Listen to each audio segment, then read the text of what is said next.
का रस आस्वादन करने के लिए आपको बता एक लेकिन वस्तु में जब द्वैत भाव होता है उसके कारण ये अलग अलग रूप में, अलग अलग लीला के माध्यम से, अलग अलग रस के वैचित्र को आस्वादन करने के लिए वे अलग अलग रूप धारण करते हैं। अन्यथा ये एक ही तत्व है। श्री गौरांग महाप्रभु, श्री नित्यानंद प्रभु, श्री अद्वैत आचार्य, गदाधर गोस्वामी और श्रीवास, ये 5 तत्वों में बोलते किसी प्रकार का कोई भी भेद नहीं है, कोई भेद नहीं है। लेकिन रस आस्वादन करने के उद्देश्य से ये लीला की एक वैचित्री मात्र है, ये लीला के एक अन्य रूप मात्र है। और वो वैचित्री को भगवान किस किस तत्व में प्रकाशित करते हैं? भक्त रूप में, भक्त स्वरूप में, भक्त अवतार में, भक्त शक्ति में और स्वयं भक्त वृंद के रूप में, शुद्ध भक्त के रूप में वे एक ही तत्व बटा हुआ है। देखो एक ही है। बोलते इन 5 तत्वों में भगवान स्वयं नंदनंदन श्री कृष्ण भक्त भाव को अंगीकार करके वे श्री गौरांग महाप्रभु के रूप में अवतरित हुए हैं। भक्त स्वरूप को अंगीकार करके बलदेव जी के अभिन्न अवतार श्री नित्यानंद प्रभु के रूप में अवतरित हुए हैं। भक्तावतार के रूप में महाविष्णु स्वयं श्री अद्वैत आचार्य के रूप में प्रकट हुए हैं। बोलते ये सारी के सारी तत्व जो है ये विष्णु तत्व है, वो परम तत्व है, वो श्रेष्ठ तत्व है। बोलते उसी प्रकार भक्त शक्ति और शुद्ध भक्त बोलते इनके आश्रय में आश्रित रह करके ही वे उन शक्ति तत्व में सम्मिलित होते हैं। जैसे भक्त शक्ति में कौन कौन सम्मिलित होते हैं? श्री गदाधर पंडित गोस्वामी जी, स्वरूप दामोदर गोस्वामी जी, राय रामानंद जी, ये सब भक्त शक्ति के अंदर ही गिने जाते हैं। और शुद्ध भक्त में भी दास्य रस के भक्त हैं और सख्य रस के भक्त हैं, शांत रस के भक्त हैं। जैसे श्रीवास आदि ये भक्त वृंद, आज जिनका तिरुवाप तिथि है श्रीवास पंडित, यद्यपि श्रीवास पंडित ये शुद्ध भक्त के अंदर में आते हैं, यद्यपि श्रीवास पंडित का विवेचन, शुद्ध भक्तों का विवेचन शांत और दास्य रस के अनुसार विवेचित हुआ है, लेकिन श्रीवास पंडित श्रीमन महाप्रभु जी के कितने प्रिय थे, कितनी अंतरंग थे, उनके इन चरित्र का चित्रण करने से पता चलता है। श्रीमन महाप्रभु जी के अधिकांश रासलीला, संकीर्तन रासलीला श्रीवास पंडित के आंगन में हुआ है।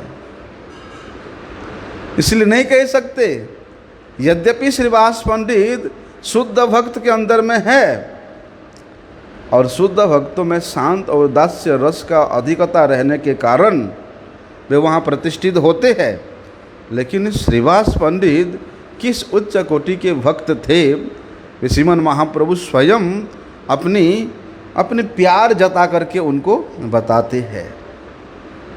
बोलते जी श्रीवास पंडित ये पंच तत्वों में आते हैं। पंच तत्वात्मकम कृष्णम भक्त रूप स्वरूपकम भक्तावतारम भक्ताख्यम नमामि भक्त शक्तिकम। वे भक्त शक्ति के रूप में, शुद्ध भक्त के रूप में श्रीवास पंडित गिने जाते हैं। बोलते श्रीवास पंडित ये पहले श्रीहट्ट जिला में रहते थे।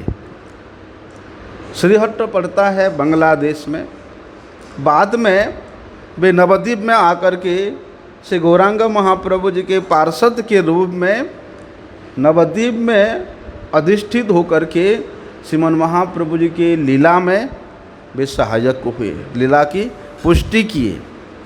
इनके पिताजी का नाम था श्री जलधर पंडित और ये बड़े उच्च कोटि वैदिक ब्राह्मण थे। और ये जलधर पंडित के 5 पुत्र थे। 5 पुत्रों में से ये श्रीवास पंडित जो है इनको श्रीनिवास भी बोला जाता है, ये द्वितीय पुत्र के रूप में प्रकट हुए थे। श्रीवास पंडित जी के बड़े भाई का नाम था नलिन पंडित और उनके जो छोटे छोटे भाई जो 3 भाई थे उनका नाम था श्री राम पंडित, श्रीपति पंडित, श्रीकांत पंडित और श्रीनिधि पंडित।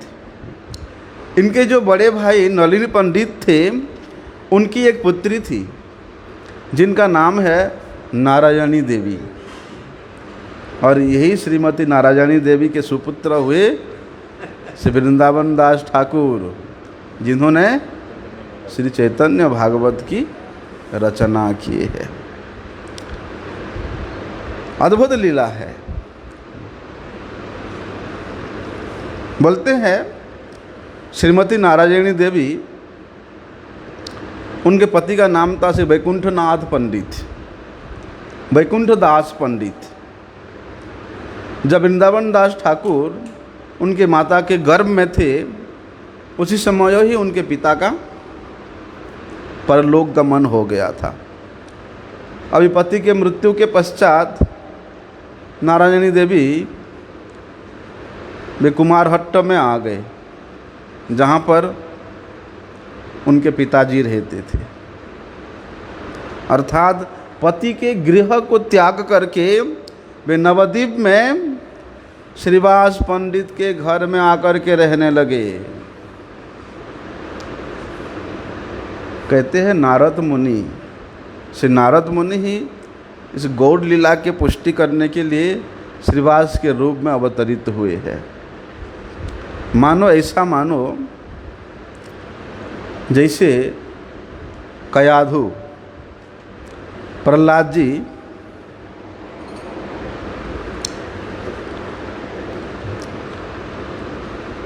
जी जब माता कयाधु के गर्भ में थे किसके संरक्षण में थे? नारद मुनि के संरक्षण में बहु वर्ष तक रहे और नारद जी के शिक्षा के अनुसार प्रहलाद जी का जीवन भी संगठित हुआ। ठीक उसी प्रकार वही नारद मुनि के अवतार श्रीवास पंडित के घर में उनके संरक्षण में श्री नारायणी देवी रही और गर्भावस्था में रही। और उस गर्भ में कौन थे? वृंदावन दास जी। व्यासावतार श्री वृंदावन दास ठाकुर जी माता नारायणी देवी के गर्भ में जब थे उसी समय उनके माता श्रीवास पंडित के घर में रही थी।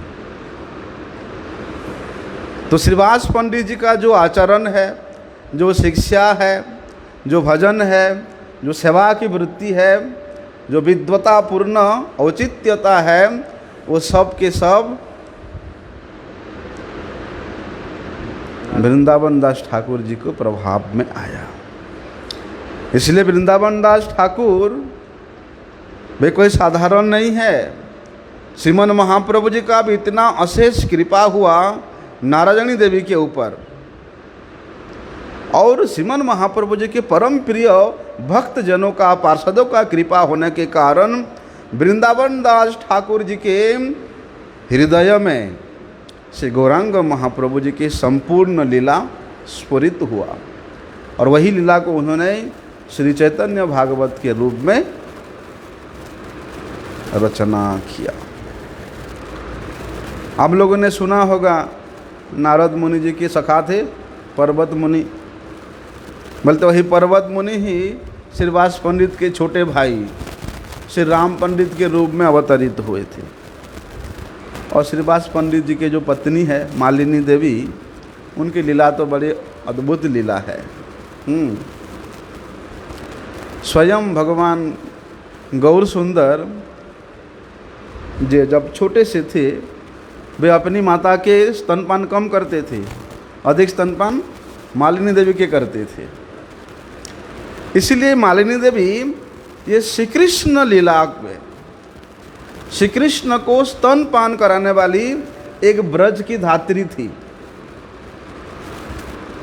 श्रीवासो पंडित धीमान यह पुरा नारदो मुनि पर्वताख्य मुनिवरो यह आसित नारद प्रिय श्री राम पंडित श्रीमान तत्कनिष्ठ सहोदर नान्मांबिका ब्रजे धात्री स्तन्य दात्री स्थितपुरा सेवेयम मालिनीम दानमी श्रीवास गृहिणी मता। बोलते हैं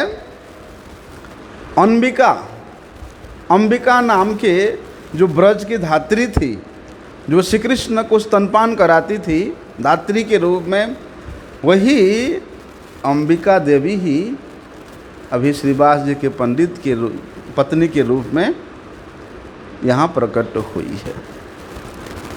हम लोगों ने सुना है कि श्रीमन महाप्रभु जी विशेष रूप से 4 स्थान पे आविर्भूत होते हैं। कहाँ कहाँ? एक तो सची माता के भवन में,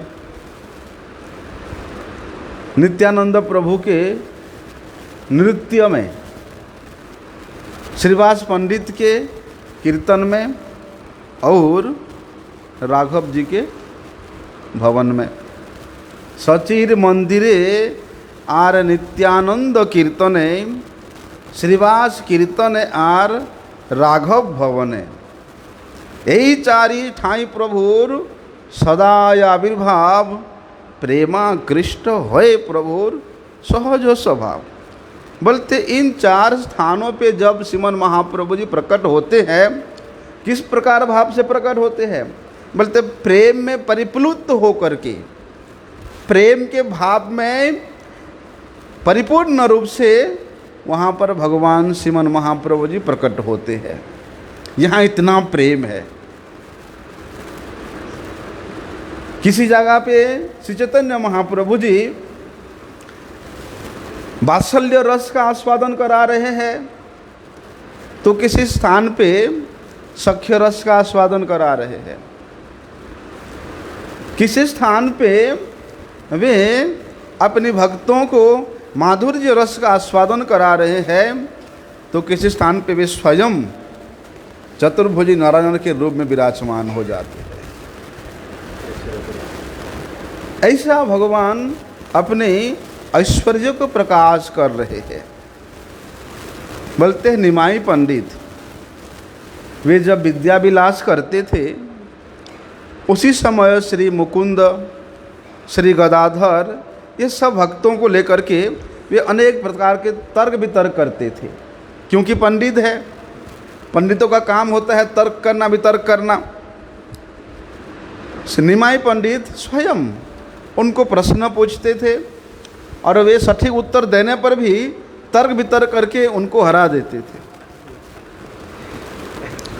लेकिन इतने प्रकार का व्याख्या करते थे निमाई पंडित, बोलते बड़े बड़े विद्वान भी चक्कर खा जाते थे।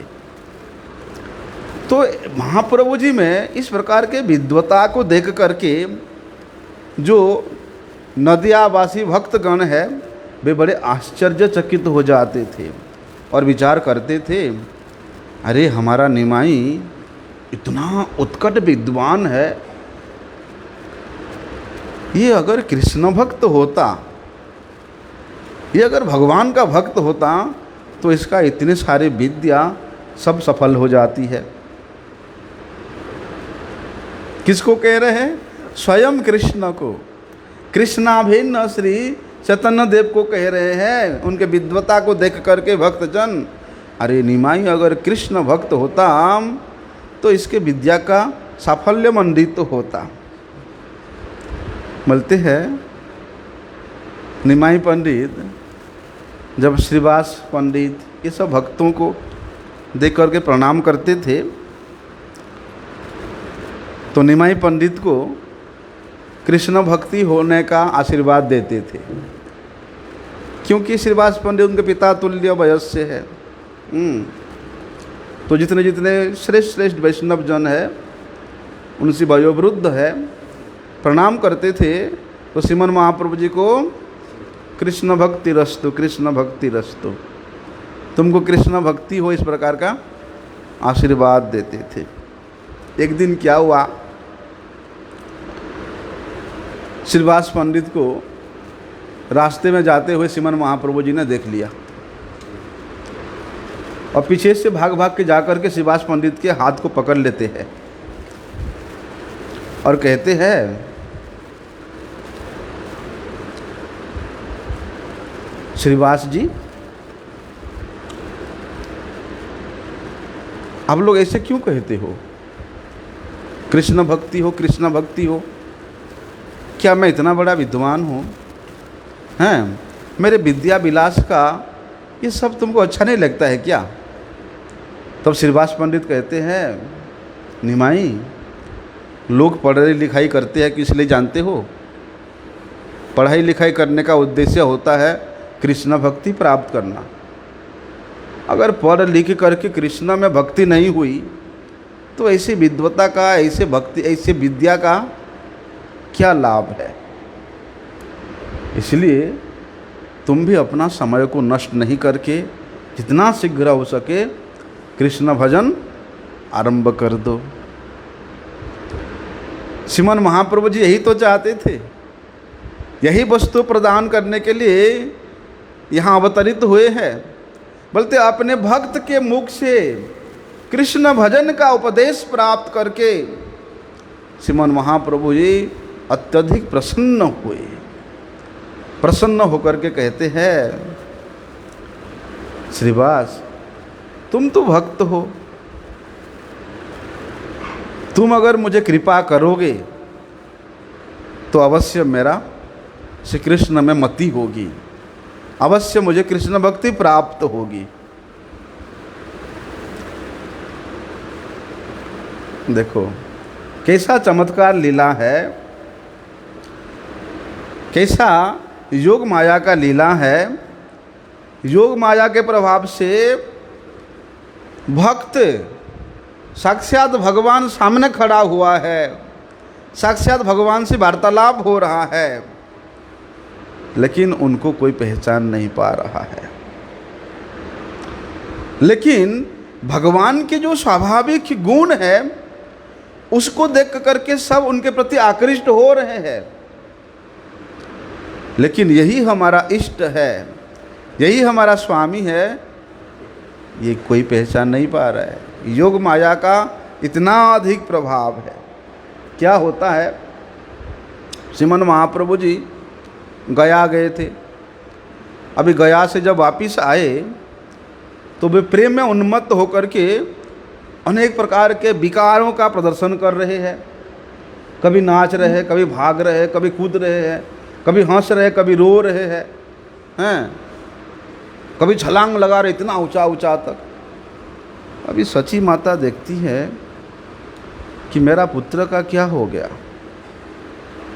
यहाँ तो कोई भूत पकड़ा है इसको, यहाँ कोई वायु रोग हुआ है। माता बड़ी दुखी है, अत्यंत दुखी है। यहाँ जब था ठीक ठाक था, जब से गया से आया पता नहीं इसको क्या हो गया।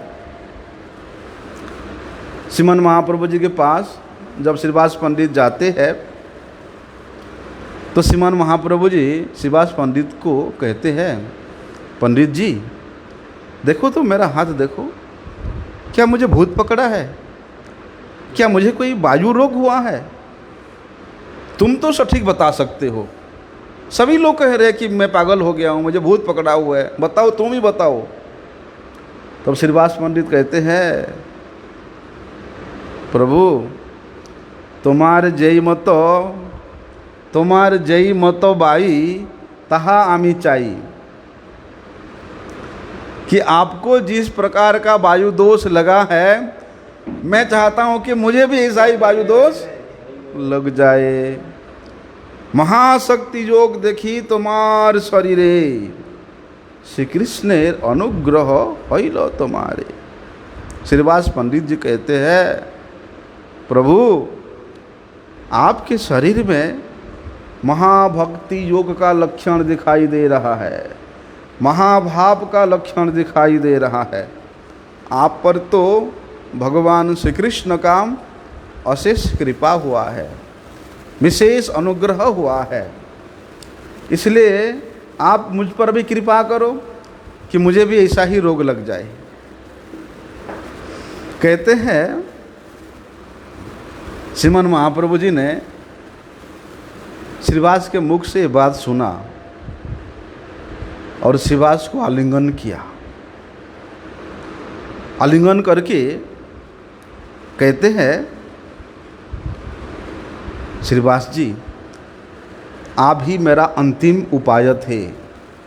अगर आप ही मुझे बोलते कि हाँ इसका वायु रोग है, तो मैं तो गंगा में कूद के अपना जान दे देता, अपना जीवन को विसर्जित कर देता गंगा जी में। इस प्रकार श्रीमन महाप्रभु जी श्रीवास को कह रहे हैं। क्या हुआ, जब श्रीमन महाप्रभु जी ने श्रीवास पंडित के घर में संकीर्तन करते थे, वे संकीर्तन कोई साधारण संकीर्तन नहीं होता था, महासंकीर्तन होता था। और वो महासंकीर्तन का इतना उच्च ध्वनि होता था, उस ध्वनि से श्रीवास पंडित के अड़ोस पड़ोस के जितना घर है सब जग जाते, सबका नींद भंग हो जाती थी। जिस कारण क्या होता, लोग श्रीवास जी को डराते थे। श्रीवास तुम्हारे घर में तुम इन सब पागलों को बुला के लाते हो और इतना ज़ोर ज़ोर से क्या बजाते हो, गाते हो। अब वो सारी खबर जवन राजा के पास पहुंच चुका है। अब जवन राजा तुमको छोड़ेगा नहीं, तुमको बांध करके कारागार में बंद कर देगा। अब श्रीवास पंडित बेचारे बड़े सीधे साधे हैं, लोगों के बात को सुन करके वे डर गए, वे ध्वजाभीत हो गए और दरवाज़ा बंद करके चुपचाप अंदर में भगवान नरसिंह देव जी का पूजा करने लगे कि मुझे बचा लो प्रभु, बचा लो बचा लो बचा लो। भगवान तो भक्त के पीड़ा को हरण करने वाले हैं। श्रीमन महाप्रभु समझ गए कि श्रीवास दरवाज़ा बंद करके अंदर में क्या कर रहा है। यह अत्यधिक सशंकित हुआ है देख करके, उनको इतना डरा हुआ देख करके श्रीमन महाप्रभु जी उनके घर में पहुंचते हैं। लेकिन दरवाज़ा बंद है, क्या करेंगे। दरवाज़ा के बाहर उन्होंने अपने पाँव से, अपने चरणों से श्रीवास जी के दरवाज़ा को आघात किया। जब दरवाज़ा खोला, देखता है श्रीवास पंडित एकदम डरे हुए हैं और बैठ करके वे ध्यान कर रहे हैं। श्रीमन महाप्रभु जी कहते हैं, श्रीवास तुम जिसका ध्यान कर रहे हो, देखो वो तुम्हारे सामने खड़ा है। मैं ही तो हूँ, मेरा ही तो ध्यान किया, मुझे ही तो बुलाया, तभी तो मैं भाग भाग के आया तुम्हारे पास। कहते हैं श्रीमन महाप्रभु जी कि मैं साधुजनों का उद्धार करने के लिए, दुष्टों का विनाश करने के लिए इस जगत में अवतरित हुआ हूँ। इसलिए तुमको किसी प्रकार के कोई चिंता करने की आवश्यकता नहीं है। ऐसा करके श्रीमन महाप्रभु जी वहाँ श्रीवास की जहाँ पूजा स्थल है वहाँ विरासन में बैठ गए और श्रीवास जी को दर्शन दिया। शंख चक्र गदा पद्मधारी रूप में श्रीवास पंडित को श्रीमन महाप्रभु जी ने दर्शन दिया। कहते हैं श्रीवास पंडित जी श्रीमन महाप्रभु जी के वो अति सुंदर स्वरूप को देख करके वे प्रेम में विभोर हो जाते हैं और भगवान का स्तुति करने लगते हैं। श्रीवास पंडित की स्तुति को सुन करके श्रीमन महाप्रभु जी श्रीवास की पत्नी, उनके पुत्र, जितने भी उनके संबंधी थे घर में, सबको दर्शन दिया। शंख चक्र गदा पद्म रूप में श्रीवास पंडित के सभी कुटुंबियों को, परिवारीजनों को दर्शन दिया। और उसी समय श्रीवास के भतीजी नारायणी देवी भी वहीं पर ही थी।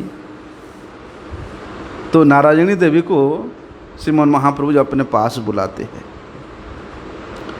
और पास बुला करके उसको अपने हाथ से प्रसाद देते हैं और कहते हैं कृष्ण बोलो, कृष्ण बोलो, कृष्ण बोलो। स्वयं श्रीमन महाप्रभु जी अपने मुख से 3 बार कृष्ण बुला करके उनके गर्भस्थ शिशु के हृदय में अपने संपूर्ण लीला को संचारित किया। भक्त जिस प्रकार भगवान के प्रिय है, भगवान भी उसी प्रकार अपने भक्तों के परम प्रिय है। श्री नित्यानंद प्रभु अभी तक नवद्वीप में नहीं आए थे, मायापुर में नहीं आए थे। जब प्रथम बार श्री नित्यानंद प्रभु जी नवद्वीप में आए और दोनों भाई श्री गौ नित्यानंद जी का मिलन होने का समय आया, तो नंदन आचार्य भवन में श्रीमन नित्यानंद प्रभु ठहरे हुए थे। हाँ, तो श्रीमन महाप्रभु जी ने नित्यानंद प्रभु के महिमा को प्रकाश करने के लिए, श्री नित्यानंद तत्व को प्रकाश करने के लिए स्वयं श्रीमन महाप्रभु जी अपने भक्तों को लेकर के वहाँ पहुँचते हैं और श्रीवास को कहते हैं, श्रीवास देखो, मैं तो जानता नहीं यहाँ कौन नित्यानंद है, मैं नहीं पहचाना। ये तो भगवान का एक लीला है। नहीं तो भगवान अपनी भृत्य को ना पहचाने, अपनी बड़े भाई को ना पहचाने, बलदेव जी को ना पहचाने, ऐसी तो बात नहीं है। नित्यानंद प्रभु के महिमा को प्रकाशित करने के लिए वे कहते हैं, श्रीवास तुम श्रीमद् भागवत के 1-2 श्लोकों का उच्चारण करो, इतनी भीड़ में पता चल जाएगा कौन है वो नित्यानंद। तब श्रीवास पंडित जी ने श्रीमद् भागवत से 1-2 श्लोकों का उच्चारण किया। बर्हापीडम नटवर बपुः कर्णयो कर्णिकारम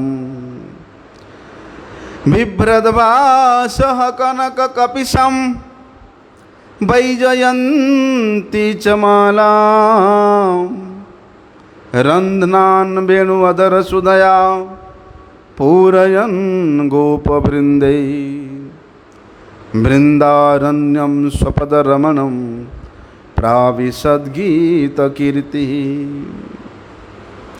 नटवर बपु सदृश भगवान श्री कृष्ण चंद्र के ऐसे अद्भुत श्रृंगार के वर्णन को सुनते ही नित्यानंद प्रभु जी मूर्छित हो जाते हैं। उस श्लोक को सुनते ही वे मूर्छित हो जाते हैं और उनके प्रत्येक अंगों में अष्ट सात्विक विकार, प्रेम के विकार प्रकट होने लगता है। तो पहले तो वहाँ को जो बुलाया था कि जाओ धूप की ओर बैठी है, ये घटना माता जी हुआ था।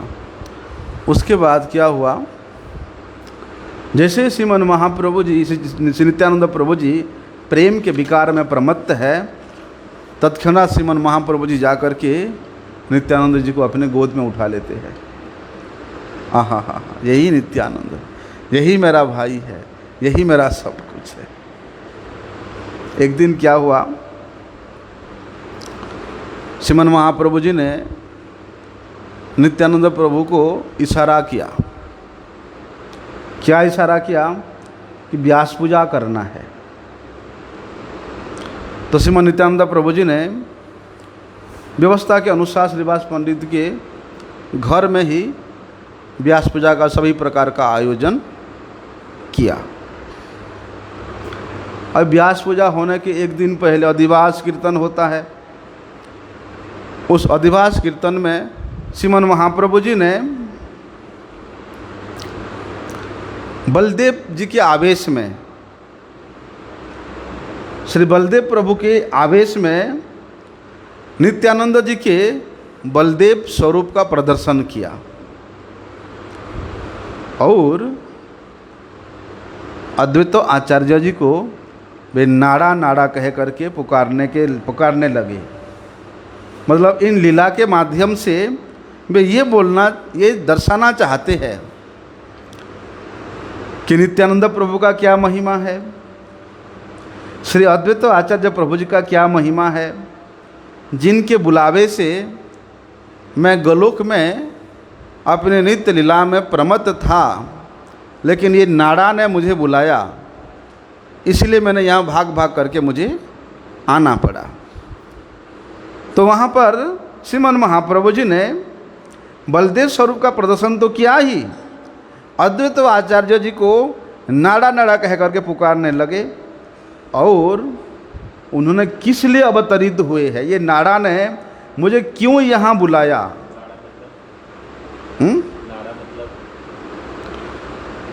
जो बुलाया, नाड़ा नाड़ा करके जो बुलाया।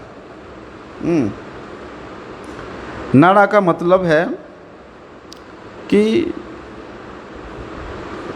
किसने पूजा करके, अर्चन करके गंगा जी में तुलसी और चंदन अर्पण करके मुझे बुलाया, तो प्रेम में उनको नाड़ा नाड़ा बोल के श्रीमन महाप्रभु जी, जो बुलाने वाला होता ना खबरी, उसको नाड़ा कहते हैं। तो ये नाड़ा ने मुझे प्रेम से बुलाया और मैं उसके बुलावे पे यहाँ आया, लेकिन किस उद्देश्य से आया उसको भी स्वयं श्रीमन महाप्रभु जी उस अधिवास कीर्तन में प्रकाशित किया। अभी अगले दिन व्यास पूजा होना है। व्यास पूजा में क्या होगा, जैसे ही श्रीमन नित्यानंद प्रभु ने व्यास पूजा के लिए जो अर्घ्य होता है, माला होता है, वे श्रीमन महाप्रभु जी के मस्तक में अर्पण किया। उसी समय श्रीमन महाप्रभु जी ने नित्यानंद जी को अपना रूप दिखाया। कौन सा रूप दिखाया? षडभुज रूप दिखाया। हुआ ऐसा था कि व्यास पूजा के आचार्य कौन थे? पूजा करने वाले थे श्रीवास पंडित जी ने। तो श्रीवास पंडित जी ने जब नित्यानंद जी के हाथों में माला दे करके मंत्र उच्चारण किया, तो वहाँ व्यासदेव जी के जो माला प्रदान करने वाला था, वही माला नित्यानंद प्रभु जी लेकर के श्रीमन महाप्रभु जी के गले में डाल दिया, क्योंकि वे ही तो व्यास जी के अवतार है। व्यास जी तो उन्हीं के ही अवतार है, सत्यावेश अवतार है। इसलिए वहाँ पर इस प्रकार श्रीमन महाप्रभु जी ही सभी तत्वों के सार है, सभी अवतारों के मूल अवतारी है। इस तत्व को प्रकाशित करने के लिए ये सब लीलाओं का वहाँ आयोजन हुआ।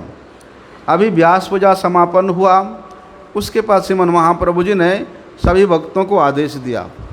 क्या आदेश दिया? संकीर्तन करो। संकीर्तन हुआ। संकीर्तन के पश्चात श्रीमन महाप्रभु जी ने श्रीवास जी से व्यास जी का जो नैवेद्य है, व्यास जी को जो प्रसाद अर्पण भोग अर्पण किया गया था, उसको मांगा और अपने हाथों से उन्होंने सब भक्तों को प्रसाद वितरण किया। श्रीमन महाप्रभु जी के हाथों से प्रसाद पात करके समस्त भक्त बड़े आनंद से प्रसाद पाए तो पाए, साथ ही श्रीवास जी के घर में जितने भी दास दासियाँ थे, वे सब के सब श्रीमन महाप्रभु जी के हाथ से प्रसाद सेवन किया। तो श्रीवास जी का कितना अहोभाग्य है, हैं? उनके कारण उनके घर के, उनके परिवार के सभी का उद्धार हुआ, सभी का श्रीमन महाप्रभु जी की कृपा प्राप्त करने का सौभाग्य प्राप्त हुआ। क्या हुआ?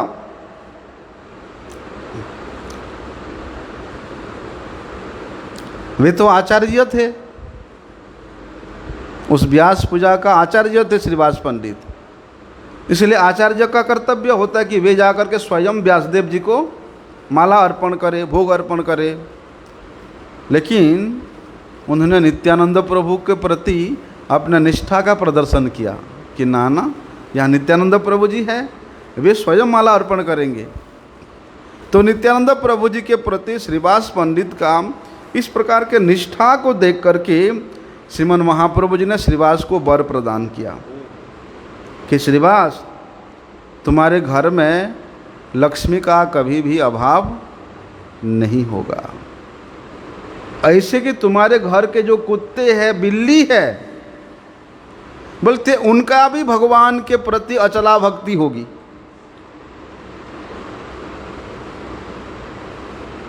इसलिए भक्त के घर का कुत्ता होना भी श्रेष्ठ है, भक्त के घर का बिल्ली होना भी श्रेष्ठ है, भक्त के घर का एक चूहा होना भी श्रेष्ठ है। क्योंकि भक्त भगवान को अर्पण किए बिना कुछ खाता ही नहीं है, कुछ ग्रहण करता नहीं है। इसलिए वे जो भी अपनी कुत्ते को, बिल्ली को, चूहे को जो भी देगा, चूहे तो अपने आप ले ही लेगा, उसको तो देने की ज़रूरत नहीं है। अरे हमारे यहाँ तो भोग लगाते लगाते वो लोग मार लेते आधा रोटी ऐसा।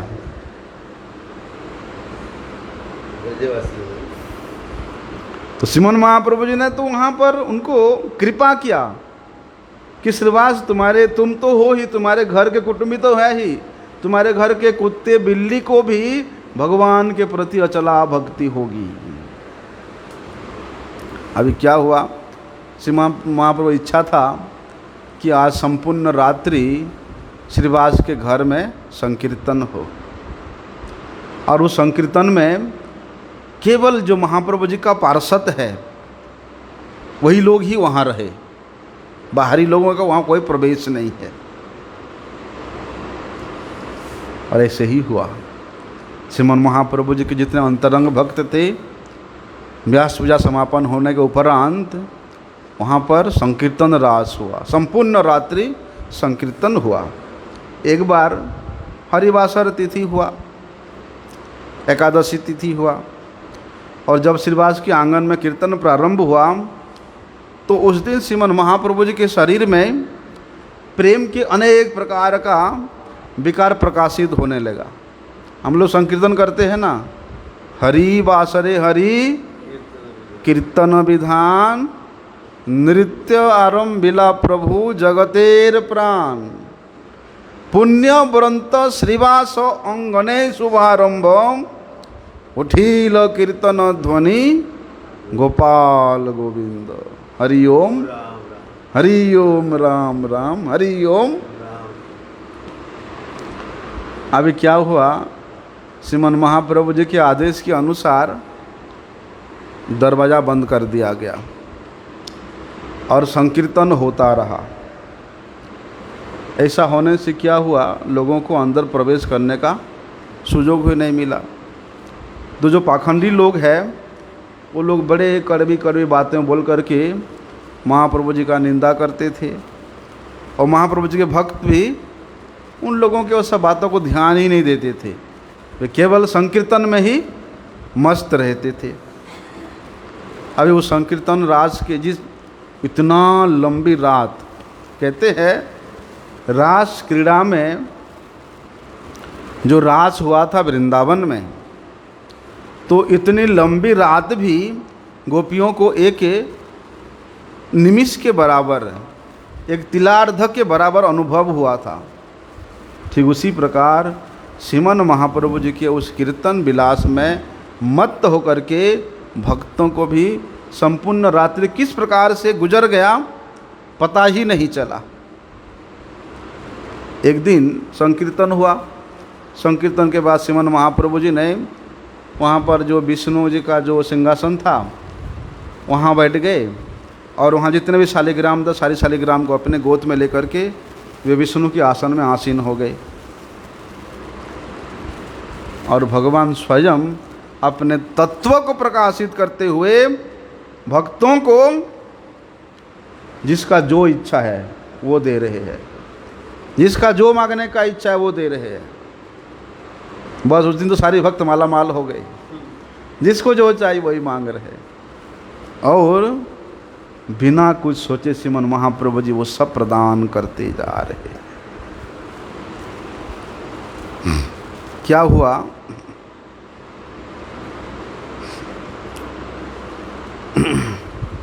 इसी प्रकार एक दिन श्रीवास पंडित के भवन में श्रीमन महाप्रभु जी का महाप्रकाश लीला प्रकट हुआ। इस दिन भक्त भाव के आवेश में श्रीमन महाप्रभु जी ने अपने लीला का संवरण बिना नहीं करके 7 प्रहर तक उस अपराकृत स्वरूप में स्थित होकर के वो सिंहासन में बैठे रहे। 7 प्रहर तक बैठे रहे वहाँ पर। और श्रीमन महाप्रभु जी वहाँ बैठे बैठे इंगित कर रहे हैं। क्या? सारे भक्त लोग समझ गए कि श्रीमन महाप्रभु जी का क्या इच्छा है। भक्तों ने उसी समय उस गौर नारायण का राजेश्वर विधि के अनुसार उनका अभिषेक किया। जब अभिषेक किया उसके बाद श्रीमन महाप्रभु जी ने वहाँ सिंहासन में बैठे बैठे अपने चरणों को ऐसे पसार दिया। चरणों को पसार करके समस्त भक्तों के अभिष्ट को स्वीकार किया और भक्तों का जितना भी अभिष्ट वर है, जो भी आके उनके चरणों को स्पर्श करके जो भी कामना किया सब उनको प्रदान किया। 1-2 घंटा नहीं, 7 प्रहर तक ऐसे ही कृपा किया। देखो, इसलिए कहते हैं ये जो इसको 7 प्रहरिया लीला कहते हैं। ये 7 प्रहर लीला में भगवान गौर सुंदर ने भगवान विष्णु के जितने भी अवतार हैं उन सभी अवतारों के रूपों को उन्होंने प्रकाशित किया था। भक्तों का क्या इच्छा होता है? भगवान का इस स्वरूप में दर्शन करने का इच्छा होता है। इसलिए जो भक्त जो अवतार की स्वरूप को दर्शन करने का इच्छा व्यक्त किया, वहाँ पर श्रीमन महाप्रभु जी ने वही अवतार प्रकट करके उनको दर्शन किया। एक दिन क्या हुआ, श्रीवास पंडित के सास वे बहिर्मुख थी, तो कभी यहाँ नहीं आती थी, लेकिन एक दिन आई हुई थी सुन करके कि ऐसा ऐसा लीला हो रहा है, मेरे बेटी के घर में जाऊं। तो वे आकर के महाप्रभु जी के उस कीर्तन विलास को देखने के इच्छा से वे उस घर के किसी कोना में जा कर के छुप गई। लेकिन श्रीमन महाप्रभु जी तो अंतर्जामी है। वे देखते हैं कि आज संकीर्तन में, नृत्य कीर्तन में इतना आनंद नहीं आ रहा है। क्या बात है? पुनः पुनः बार बार श्रीमन महाप्रभु ये बात बोल रहे हैं, आज कुछ आनंद नहीं आ रहा है। इससे जितने भक्त लोग थे और विशेष रूप से श्रीवास पंडित वे बड़े भयभीत हो गए, चिंतित हो गए कि श्रीमन महाप्रभु जी इस प्रकार कभी कहा नहीं, आज क्यों कह रहे हैं। वे ढूंढने लगे कि कहीं कोई बाहर का लोग तो नहीं बैठ गया आकर के। ढूंढते ढूंढते उस अंधेरा में श्रीवास पंडित जी ने अपने सास को देखा। उनके सास बैठी हुई है कोना में जा कर के। बोलते हो इसी कारण से महाप्रभु जी बोल रहे हैं बार बार। एक तो श्रीवास पंडित बड़े दुखी हुए। दुखी इसलिए हुए कि इनके कारण, मेरे संबंधी होने के कारण, इनके कारण श्रीमन महाप्रभु जी को आनंद नहीं हो रहा है। वे क्रोधित भी हुए। क्रोधित होकर के जबरदस्ती उनको वहाँ से घींच करके लाए, खसीट करके लाए, बाहर कर दिया। हाँ, खसीट करके लाए। कारण कि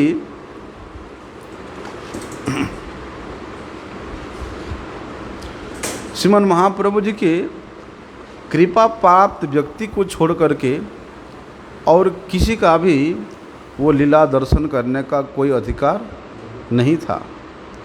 उन्होंने अनधिकार चेष्टा किया, इसलिए अरे वो तो सास थी।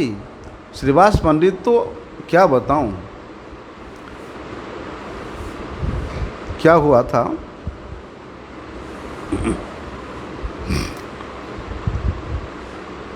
श्रीवास पंडित जी के घर में संकीर्तन चल रहा है और बड़े रोने धोने का आवाज़ आ रहा है भैया, हैं? उनके घर में रोने धोने का बड़ी जोर जोर से आवाज़ आ रहा है। श्रीवास पंडित जी क्या करते हैं, जिस कमरे में ये लोग रो रहे धो रहे उस कमरे को बंद कर दिया और चुपचाप आकर के बैठ गए। उन्होंने संकीर्तन में। जब बाद में संकीर्तन खत्म हुआ, श्रीमन महाप्रभु जी श्रीवास को देखते हैं, श्रीवास आज तुम्हारा मन कुछ अटपटा सा क्यों है, दुखी सा क्यों है? बोलते प्रभु कुछ नहीं, प्रभु कुछ नहीं। तब दूसरे भक्तों ने कहा प्रभु अभी अभी थोड़ी देर पहले श्रीवास का एक जो पुत्र था वो मर गया। महाप्रभु जी सिर में हाथ देते हैं, अरे तुम्हारा पुत्र मर गया है और तुम चुपचाप यहाँ बैठे हो और ऐसे कोई भी मन में किसी प्रकार का कोई भी दुख प्रकाश नहीं कर रहे हो। श्रीवास पंडित दुख इसीलिए प्रकाश कर रहे थे कि वो लोगों का क्रंदन सुन करके श्रीमन महाप्रभु जी के संकीर्तन में कोई बाधा ना आ जाए। उनके पुत्र मर गया उसके लिए वे दुखी नहीं है। श्रीमन महाप्रभु जी झट करके उठ के आए, उनके पुत्र जहां मरा हुआ था, आकर के कहते हैं अरे श्रीवास पंडित जैसे भक्त को छोड़ करके तुम कहाँ जाना चाहते हो? तो उनके मरा हुआ पुत्र बोलता है प्रभु जितना दिन तो श्रीवास जी के घर में रहने का मेरा समय था उतना दिन तक मैं रह लिया। मैं तो आपका ही दास हूँ, आपका भृत्य हूँ। आपके इच्छा से मैं आया था और आपके इच्छा से मैं गया। तो श्रीवास पंडित जी के उस मृत पुत्र के मुख से इस प्रकार तत्व को सुन करके उनके जितने भी परिवारी जन थे सबका जो शोक है वो दूरीभूत हुआ। क्या होता है 20 हुआ है ना। बड़े लंबा चौड़ा है श्रीवास पंडित जी के चरित्र।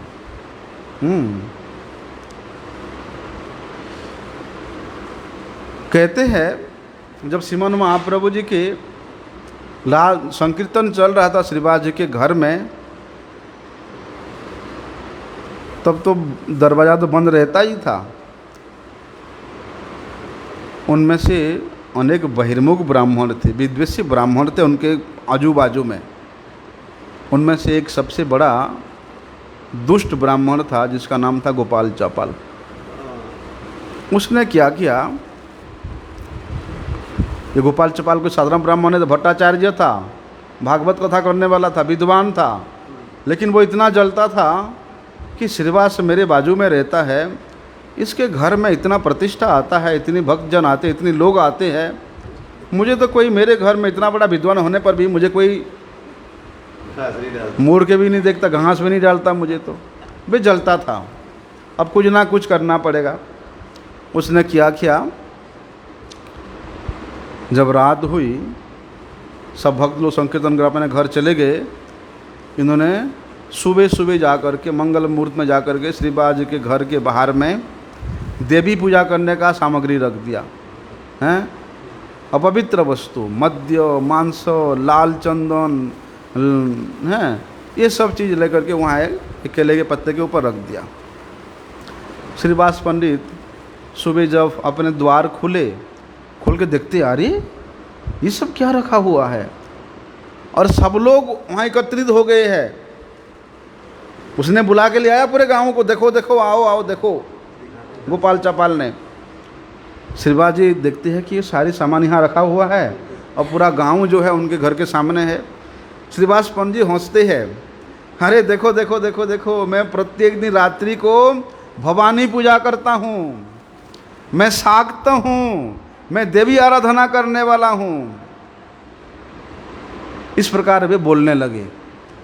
लेकिन श्रीवास जी किस भाव से बोल रहे हैं, क्यों बोल रहे हैं, उसको देख करके जो सज्जन लोग हैं वे तो अत्यंत दुखी होते हैं। वे अत्यंत दुखी हुए कि हाय हाय, श्रीवास जी शुद्ध भक्त हैं और उनके प्रति ऐसा व्यवहार कर रहे ये लोग। वो लोग दुखी होकर के फिर जो साफ कराने वाली है उसको बुला करके वो सारी सामान को फेंकवाया, उस जगह में गोबर लेप करके फिर पवित्र किया। बोलते हैं इस प्रकार भक्त के प्रति अन्याय आचरण करने के कारण गोपाल चापाल को क्या हो गया, कोढ़ का बीमार हो गया, कुष्ठ रोग हो गया। जब श्रीमन महाप्रभु जी गंगा घाट पर आए और महाप्रभु जी को देख करके गोपाल चापाल महाप्रभु जी के चरणों में गिर पड़े और प्रार्थना करते, प्रभु हमारा अपराध हो गया, कोढ़ बीमार हो गया है, आप कृपा करके हमें मुक्त कर दो। महाप्रभु जी क्या कहते हैं उनके उस प्रार्थना को सुन करके, अरे पापी, तुम तो भक्तों को द्वेष करने वाले हो, तेरा उद्धार कभी नहीं करूँगा, करोड़ों जन्म तक मैं तुझे इस प्रकार कीड़ों से कटवाऊँगा, कीड़ों से खिबाऊँगा। तुमने श्रीवास पंडित, मेरे जैसे परम प्रिय भक्त श्रीवास पंडित को इस प्रकार भवानी पूजन करवाया, शाक्त बनाया, तेरा तो करोड़ों जन्मों में भी उद्धार नहीं होगा, तुम रौरव नरक में पतित होगे।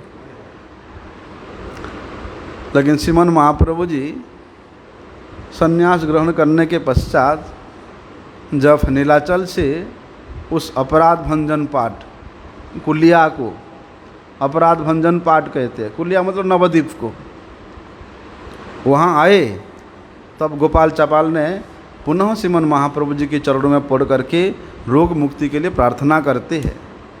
तो श्रीमन महाप्रभु जी को दया आ गया और कहा कि देखो, तुम लोग भक्त के चरणों में अपराध किया है, इसलिए तुम लोगों को क्षमा करने का मेरा अधिकार नहीं है। तुम जिस भक्त के चरणों में अपराध किया, श्रीवास पंडित के चरणों में अपराध किया, इसलिए उनके पास जाकर के तुम क्षमा प्रार्थना करो। जिस वैष्णव के चरण में अपराध हो, उसी वैष्णव के पास जा कर के क्षमा याचना करनी होती है, तब जाके अपराध मार्जन होता है। श्रीवास पंडित के चरणों में गोपाल चापाल नामक उस ब्राह्मण ने क्षमा याचना किया, तब जाके उसको उस कोढ़ बीमार से, उस कुष्ठ रोग से छुटकारा मिला। इस प्रकार श्रीवास पंडित जी के इन चरित्र को दर्शा करके श्रीमन महाप्रभु जी ने इस जगत के जीवों को अनेक शिक्षा प्रदान किया, अनेक प्रकार के शिक्षा प्रदान किया, जिन शिक्षाओं को हम लोगों को ग्रहण करना चाहिए। आज उन्हीं परम प्रिय भक्त प्रवर का तिरुभाव तिथि पूजा है। उनके श्री चरण कमल में हम सबका यही प्रार्थना है कि वे भी अपने चरणों की धूल से हमको अभिषिक्त करें। वांछा कल्पतरुभ्यश्च कृपा सिंधुभ्यैव च पतितानां पावनेभ्यो वैष्णवेभ्यो नमो नमः।